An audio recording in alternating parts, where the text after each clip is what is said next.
What's going on, you crazy Floridians? So glad to have you with us for another edition of Florida's Fourth Estate. My name is Matt Austin. How you doing, Gigi?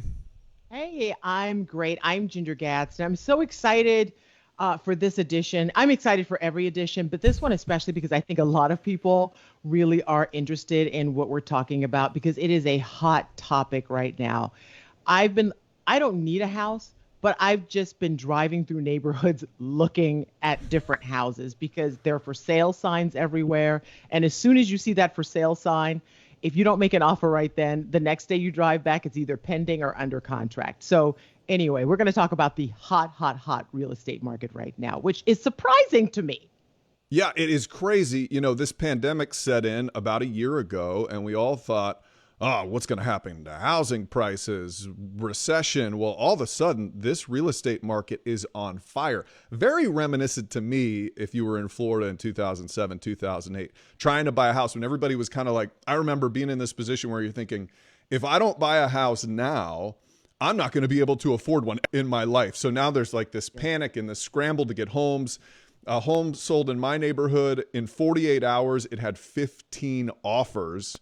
And it's Wow. just crazy. So when I thought, let's explore this whole real estate game, I have a buddy who I have known for decades. He's very charming and handsome. He works with the Weimer Group. He's a realtor. His name is Tony Galarza, and he's joining us for the podcast this week. And he is just, he's very tuned in to this situation. Tony, thank you so much for joining us for Florida's Fourth Estate, my friend. Thanks for having me, guys. I really appreciate it. Yeah, it's our pleasure. So kind of guide us through what if you had one word to describe the current real estate market, what would that word be, Tony? um, let's just say outrageous. I mean, it's mind blowing. I'm gonna have to use two words. It has absolutely blown our minds away, and we've been doing this for years. I mean, you know this, Matt. And I mean, it's just been such a huge blow up market, even where us as real estate agents are trying to predict what's going on, and it's just soaring above our predictions. So Okay, do you it's been have an nuts. explanation or a theory about why it is outrageous and mind-blowing right now? Because it seems like people have lost their jobs because of the pandemic or they're not hmm working as much as they would have. What what do you think accounts for this hot market? Well, honestly, the biggest is number one, the low inventory, but also the interest rates. I mean, right now, money's basically free, right? So when you can go and get a 30-year mortgage for close to 2.75%, I mean, that's a huge determining factor. But I won't lie. I mean, with the pandemic, people are staying home more. So they want a bigger home. They want more flex space. So I think it's a multifaceted type of reason and why this is happening. Yeah, I get that. And people want change, I think, too. Like my wife is just all of a hmm sudden itching to just tear our house down to the studs and redo everything. And I'm like, we cannot, we cannot do this. I get it that we've spent a lot of time here lately, but that's just not the way it works. So we're talking about how crazy the market is. Give me a story. You kind of mentioned one we were talking on the phone the other day, which made me think like we have to do this podcast of just how crazy the market is. You say the inventory's low, people are buying homes maybe before they even hit the market. So tell me a story about that. Absolutely. Absolutely. So, there's a few stories really with that, and inventory is dramatically low. So the demand is massive. So what we're seeing these days, and the story I was telling you is, we're literally going out to properties as a real estate agent, going to list them, and taking photos. And on photo day, neighbors are coming by, people are driving by, and literally saying, "Is this home going up for sale?" And we would answer back with, "Yes, it sure is." And they're like, "Well, we want it. Don't even put it on the market. We're ready to pay for it. Like we want it. We've been searching in this area for forever." That is very reminiscent to back in 2005, 6, 7, like that time frame. Because again, it's just people are begging for these types of homes. Here's a stat I got to tell you about. The overall inventory year over year is down 40%. Wow. 40%. Now, single family 40%. homes makes up a huge part of that, the 52%. Condos are a little up, but townhomes, villas, single families, 40% down. So, I don't understand. I mean, it seems like everywhere I look, there's like a building boom, right? mhm, So mhm. why is that inventory so low? What's happening? Because even new construction's being bought up quickly as Yeah. well. I mean, it really is. And I also think, I mean, look at you guys, right? So you live in a home, you've been in there for years. You know you could probably sell it and make some decent money, but now everybody's telling you the market's so high, it's so hot, it's almost hard to believe. And then they see their neighbor sell, and they're like, "Well, wait a minute, they really can get that much?" Here's a for instance, in my neighborhood alone, there's a house that just went up on the market for $625,000, and my wife and I, again doing this for years, said, "No way, no way." If that house sells for 625, we're selling our house, and then we got the phone call, "Hey, it's under contract for asking price." What? Blows my mind away, right? And you do Now, this. You do this for a living, and you're seeing Yeah. this in your I own neighborhood, I and you're like, do. not going to happen. No, no way. And I literally do this for a living. Hundreds and hundreds of thousands of homes, and this is blowing my mind away. But it is a reality. I mean, I just remember we've been in this house now 4 years. We bought here 4 years ago. And I just remember how many houses we went inside to make sure, you look. So for someone to stop you and sight unseen inside the house, they just care about the neighborhood. It's like, I want this house for asking or whatever, and just hit you over the head with a wad of cash. That's crazy to me. Well, I mean, and think about who's coming here, right? New York's coming here. California's coming here. They're all flooding. I get literally calls on a daily basis from people in New York telling me the same story, and they have money, right? And so they have a lot more money to buy much more home than they can up in New York, Yeah. right? So let's dig into that for a second. Like, so what are they telling you? Are they saying because they want a more open state because of the pandemic? Are they saying it's because of the crazy high? They pay like 13% more in taxes there. What are the reasons you're getting from the New Yorkers? What you just said is exactly right. But in addition to that, they feel like it's just not as safe as what they really thought it was going to be, or it's just things have changed. They feel like they do need a bigger home now for their family because they're doing homeschooling and such. And what you can get for your money down here, I mean, is much more, much more. So, yeah, that's what really driving people here, and also with taxes, and they'll be able to save money there as well. Yeah. Now, is there, right around the years you mentioned, 2005, 2006, 7, when everything was going crazy, a lot of people bought homes, and then when the economy started to right itself, they lost those homes. Are we in that same little area right now, or is it a different situation? Yeah, that's a good question. So I don't think we are in that. I mean, a lot of people are saying there's got to be a bubble coming soon. It got to be a bubble coming soon. We said that 2 years ago. We really did. I mean, we saw the market flattening and thinking, okay, well, maybe we'll start to either see a bubble or things will recorrect or things will kind of start to flatten out. And it's just continued to rise. So I don't think anybody can necessarily predict if there's a bubble coming soon. Now, if factors change, maybe that's another story. But if you're looking back in 2005, 6, 7 till now, back then we had predatory lending. We had issues with, just different lenders offering different types of financing, where some people were getting, let's say, a 0% down or 0% interest adjustable rate mortgage. But then when that readjusted 2 years later and all that money came due, and now they're going from a $700 a month payment to now a $2,200 a month payment. Well, that's when people started having issues and no longer can afford it. And then, unfortunately, things kind of hit from there, amongst other things. Do we see that now? No, we do not. I mean, they've really tightened up on financing laws and, being much more transparent with that. So we don't necessarily see that coming. Yeah, but do you worry, Tony, about people buying right now? Because if this is the height, I mean, I know you represent plenty of buyers. You also list a lot. Weimer Group sold $250 million last year, hoping to sell $500 million this year, hoping to double that, which is bananas. If I can't picture too many businesses saying we're hoping to double, but that just shows the market that we're in right now. So do you worry for those buyers who are coming into the market now? Maybe they're buying their first home, they're scrambling. You have to basically put in an offer immediately if you even want a chance at it. Do you worry that when they go to sell these in 4 or 5 years, that maybe if rates go up and people are less likely to buy a home then, that it's not the greatest investment?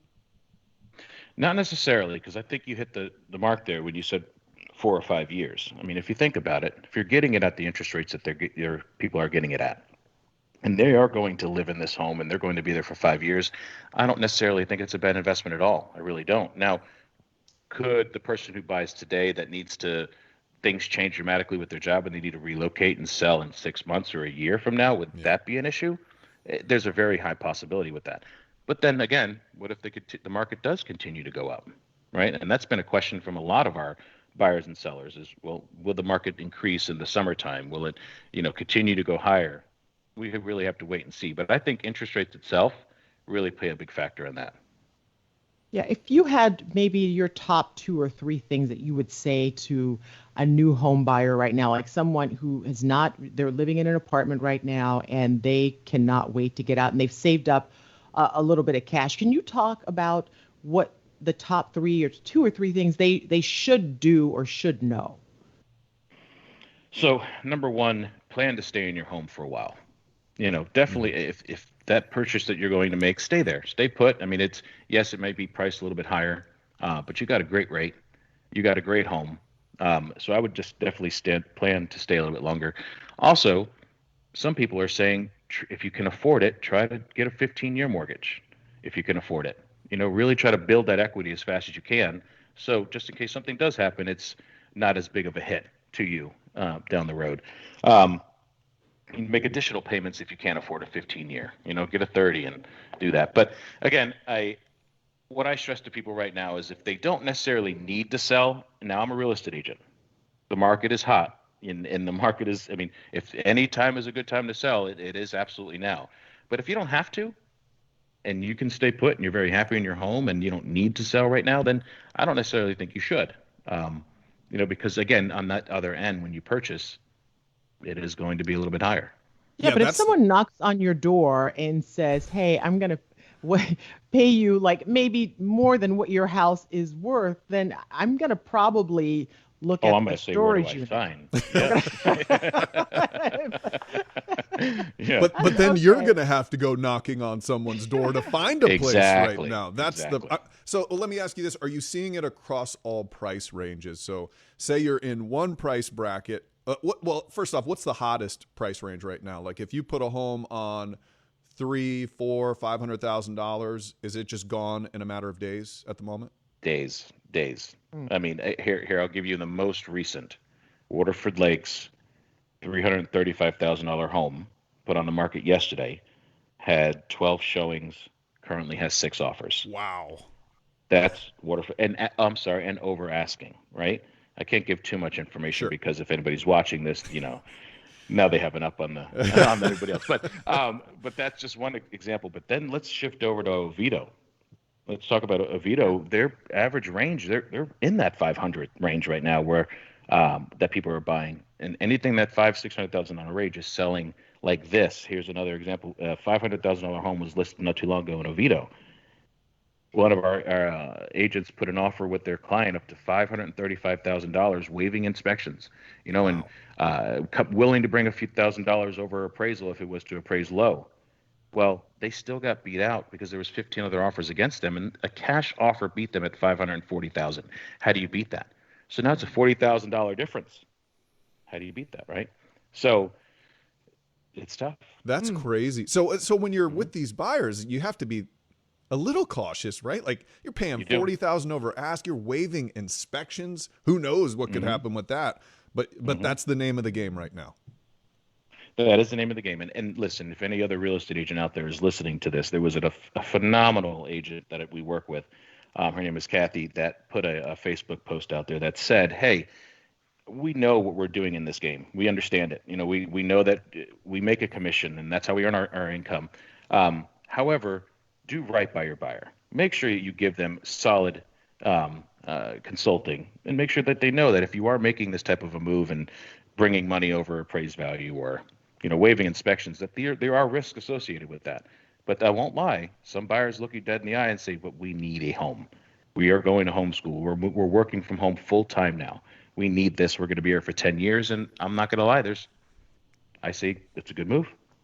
Yeah. Now, if you're in that market where you want to, I know you have to get everything appraised, but these sites, like for example, like Zillow, and Yeah. you get Are they accurate? Because sometimes you get the monthly report and you're like, whoa, how did that happen in a Yeah. month? And then you'll get the next monthly report and it's like, I haven't done anything differently. And Yeah. it went down.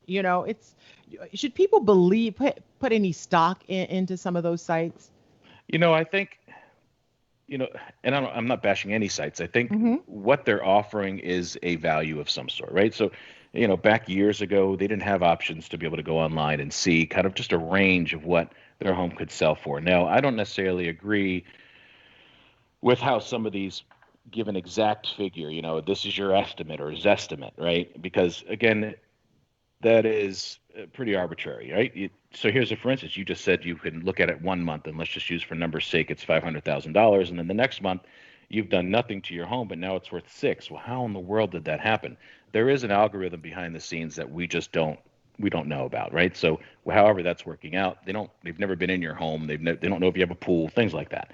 Um, However, what I have seen, and maybe you can kind of figure this out here for your own, but what I have seen is, let's just say you were at $500,000, but then you put your home on the market for 585, and then 2 days later, all of a sudden, that estimate is now 585.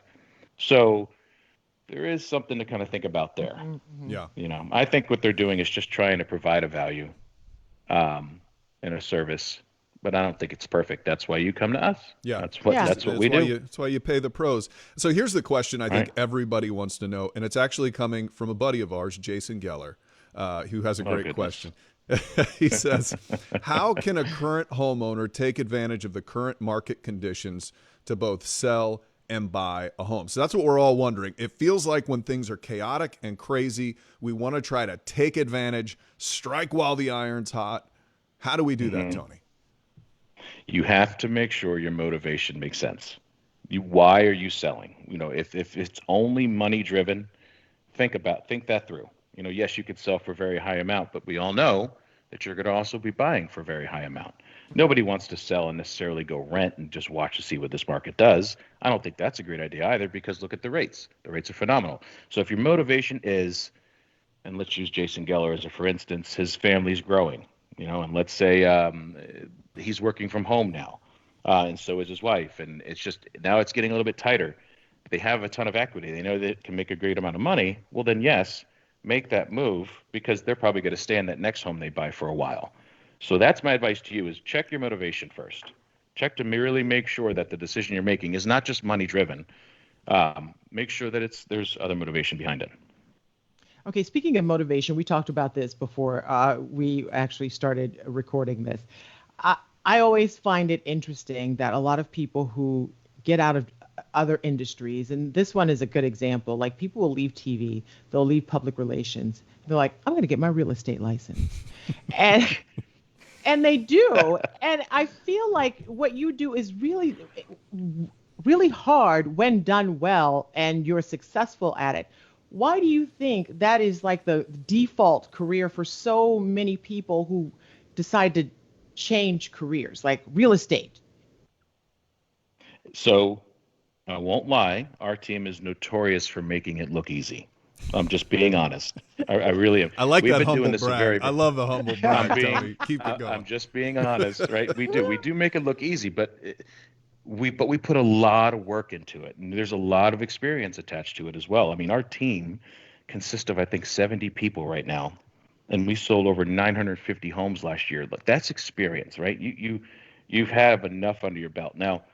But then people see, like friends of ours, I'm not going to lie, I've had multiple people come up to me recently saying that they're going to get their real estate license, and I'm like, okay, well, let me give you a couple pieces of advice, but hey, go for it, because you never know, you might do great. um, but when it looks easy, they do it. I mean, everybody jumps on it. But when it's not as easy, when things do change or the market shifts, here I'm going to give you an example. And I don't know the exact numbers, but I believe there was like 15, 16,000 real estate agents on the local board, what we call ORA, the Orlando Regional Real Estate Association. And this was back in 05, 6, 7. Well, then the market shifted. We had the recession. It was very hard to sell homes. Short sales were very popular. Um, and I remember the September came around when your ORA dues were due, and your your reinstatement for your license was due, and it went down to like 6,000. Wow. Like, right. So that is the reality as well. So it's not as easy as what most and some other teams and agents make it look. But that also doesn't mean that they couldn't do well as well. Sure, because now seems like a great time to jump in, because if you're telling us that people are stopping you as you're taking a picture of a house and making an sounds like offer Ginger on and I could sell a house pretty easy right now, huh? Yeah, Oh, I could for take sure, pictures Ginger outside a could. house. No, I know Tony is a hustler, and that's what you want in a real estate agent for sure. So, I'm fascinated by this market. I'm curious as to how long this craziness will last, and we're getting into summer. People don't even move in March, and all these houses are selling. True. So, what is your prediction for the summer months? I think the summer's going to be great. I do. I think if sellers are waiting, I don't necessarily think it's going to be a bad thing. I think the summer's going to be very good. Again, if I had a crystal ball, I'd be a billionaire. But the one main factor, in my opinion, that could really change all of this are interest rates. Now, here's another silly thing. It's at 2.5 or 2.75%. It did go up a little bit the other day and came back down. But if it was to jump to 3.5 to 3.75, even though we all know that's still phenomenal, that does change affordability. And if it goes to 4 or 5, or then things may dramatically change. So it really just depends. But in my opinion, what I predict that we're going to be just fine. I think numbers are going to stay just as strong. Inventory is still super low. Homes are selling twice as fast. I mean, I think we're going to be in a good position. Yeah, and people are getting big checks from the government too, possibly very soon. And they're doing that too. $1,400 a person, child tax credits. A family of 4 could be getting $5,600 extra here, which could help. Yep. Are you expecting that to possibly have an impact on the market? It always does. It always does. Tax season, when tax season comes around, always, there's always an impact. Wow, you're about to hit a perfect storm of everything right now. Yeah, let's see. We'll see. I mean, it is that time. I was just, and maybe you can't speak to this, but as a person who drives around, and I love to look at real estate. Matt's really into it. I'm not as much, but yes, he is. I just like looking at different things. So my husband and I, when we walk or we drive in different neighborhoods, and there's new construction going up, right? Mm-hmm. It drives me insane when I see these giant houses, and there's a 1-car garage, and they're this close together. Well, yeah, they're on it. They have 0 lot line, and they have one. Why? I don't know. To each their own. He doesn't build them. He just sells them, huh? That is true. That is true. But it's something people consider when they're buying, I would think. It's like, I don't want to be able to hand my neighbor a cup of sugar through my window to their window. Yeah. Well, I mean, builders are doing that, unfortunately. They've done that for years. They buy a piece of land. They stick up as many houses as they can. Some of them... there's a couple like in Oviedo that is building one with at least half-acre lots, and that's great. Like that's desirable. And actually, my wife and I were even interested in that community potentially. But so they are doing that. But yes, you are correct. I mean, the 1-car garage thing is outrageous. I really like. Maybe if you're in the Winter Park area, and that's just they're okay with that or whatever. That's one thing, but I don't necessarily see that being huge value. Yeah. That was more of an event than anything else. Yeah. Ginger just needed to get that off of her chest. Yeah, and I get that. I get it. I get that as well. I definitely need more garage than 1 car. So, this has been a fantastic conversation, Tony Galarza. Next time we meet, you're buying me lunch because apparently you're selling a crazy amount of houses right now. Wait a second. I think that's been my tab for the last 3 times. So, and it's going to keep going is all I'm saying. If the market turns around, I'll get your lunch. And so thank you so much for joining us. And very interested to see where the market goes. And you can come and take a look at Ginger and I's house and let us know what you think we can get for it. I'll see you later on the night.